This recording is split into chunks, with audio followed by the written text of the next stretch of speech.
आगे बढ़ते हैं बच्चों। भारत महिमा का आगे की पंक्ति है जिसके लेखक जयशंकर प्रसाद जी हैं। हम आगे बढ़ते हैं। भारत महिमा जो भारत की विशेषताओं के बारे में जिस कविता में बताई गई है। चरित थे पुत्र भुजा में शक्ति, नम्रता रही सदा संपन्न, हृदय के गौरव में था गर्व, किसी को देख न सके विपिन।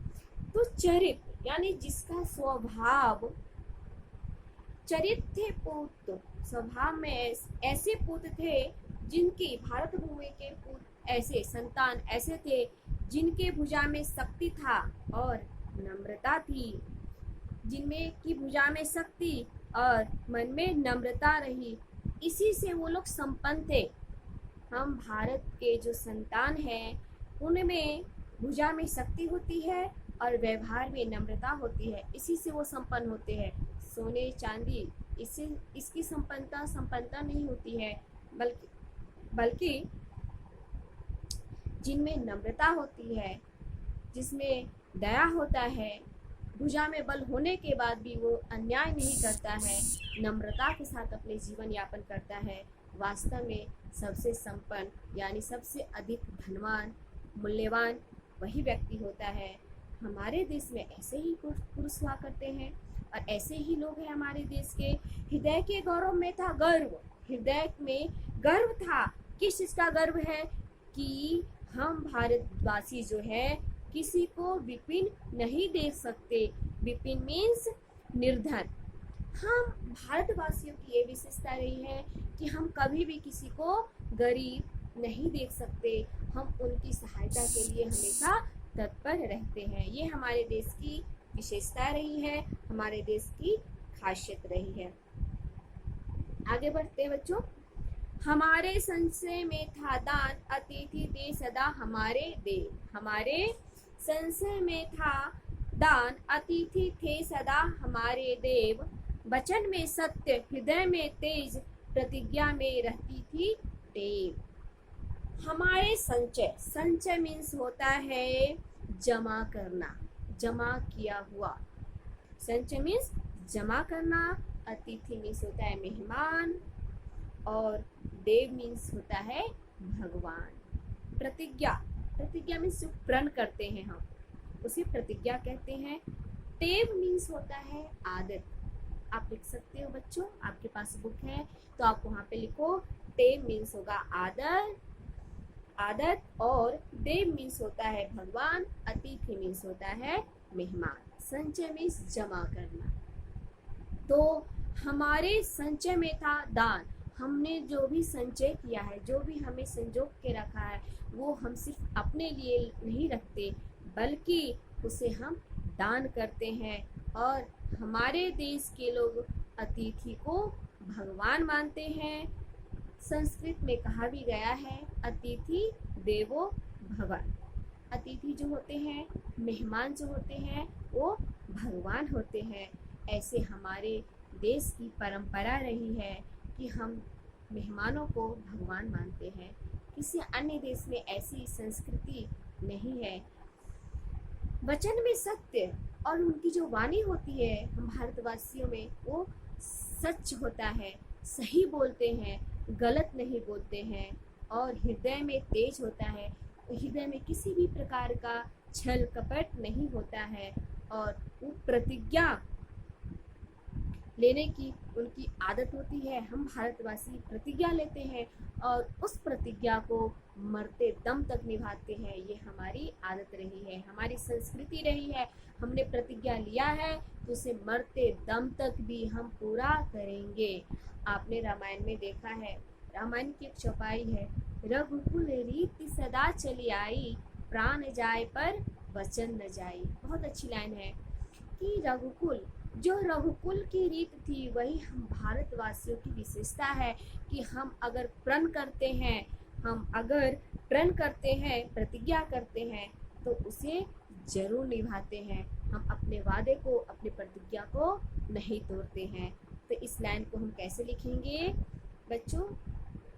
हम लिखेंगे प्रस्तुत पंक्ति भारत महिमा से ली गई है, इसके लेखक जयशंकर प्रसाद जी हैं।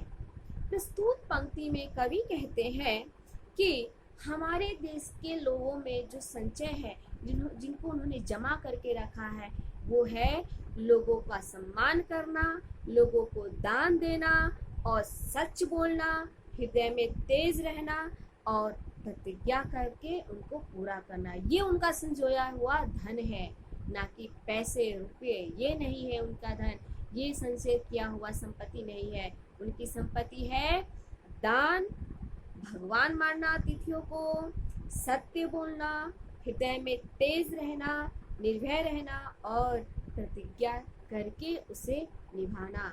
ये उनका संचय था, ये वो संजो के रखते थे, इसको वो कभी भी खाली नहीं होने देते थे।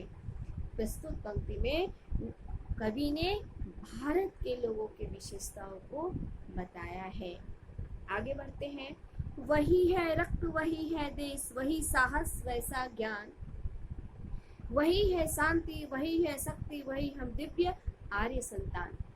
वही है रक्त, वही है देश, वही साहस वैसा ज्ञान, वही है शांति, वही है शक्ति, वही दिव्य आर्य संतान।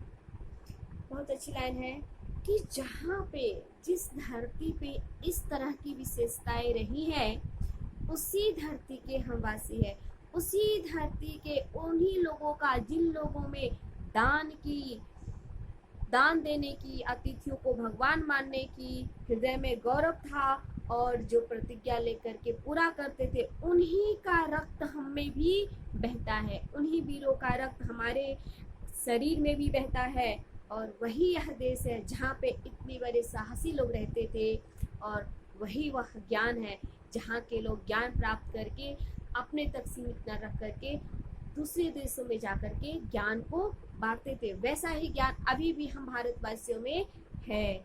वही है शांति, वही है, किसी प्रकार का घमंड नहीं होता हम हिंदुस्तानियों में। वही शांति अभी भी हम में है और वही शक्ति है, लेकिन हम किसी के साथ अत्याचार नहीं करते, बल्कि हम प्रेम से उन पे विजय प्राप्त करते हैं। हम वही आर्य संतान हैं, हम ऐसे वही है।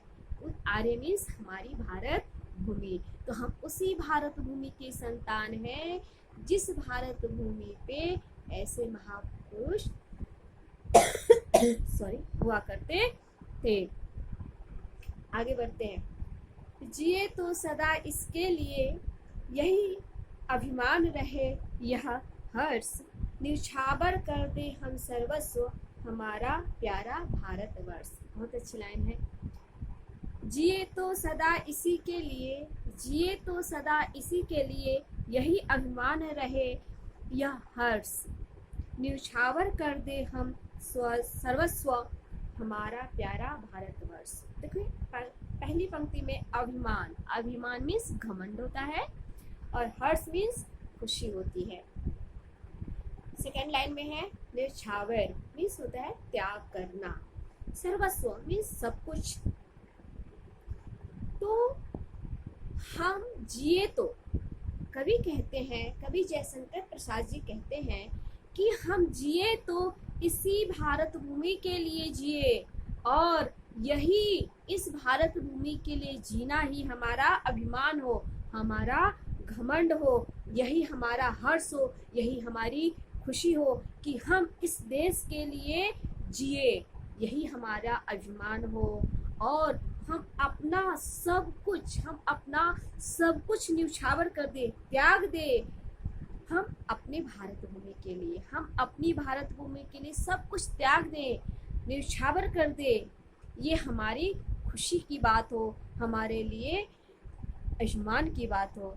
हम अपने भारत भूमि के लिए जीना चाहते हैं और हम अपने ऐसी मातृभूमि के लिए सब कुछ न्यौछावर कर देना चाहते हैं जिस भारत भूमि पे ऐसे महादानी हुआ करते हैं जिन्होंने सर्वस्व न्यौछावर करके सबको देने का ही सोचा है, जो दान देते हैं, जो ज्ञान को बांटते हैं, जो क्षमा करते हैं, जो बाहुबल होते हुए भी किसी पे अत्याचार नहीं करते हैं। हम ऐसे भारत भूमि के लिए हम अपना सर्वस्व न्यौछावर करते हैं और हम अपने मातृभूमि पे घमंड करते हैं।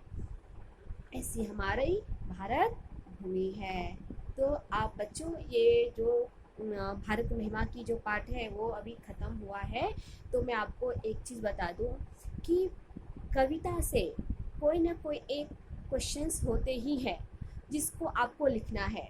2 मार्क्स के होते हैं, ठीक है। तो आपको इसको लिखने के लिए ज़रूरी है कि जब लाइन दिया हुआ होता है तो आप लिखने से पहले कवि का नाम लिखना नहीं भूलेंगे और कविता का नाम भी लिखना नहीं भूलेंगे। कवि और कविता का नाम लिखना ज़रूरी होता है। जैसे कि मैंने आपको बोला था, ये आपको लिखना है प्रस्तुत पंक्ति भारत महिमा से ली गई है, इसके लेखक जयशंकर प्रसाद जी है। इतना लिखेंगे, फिर नीचे के लाइन से हम लिखना स्टार्ट करेंगे। प्रस्तुत पंक्ति में कवि ये कहते हैं और फिर लाइन चेंज करेंगे, लिखेंगे इस पंक्ति के माध्यम से हमें कवि यह समझाया है, ठीक है। तो आप इसमें लिखते हो तो आपको अच्छा मार्क्स मिलेगा।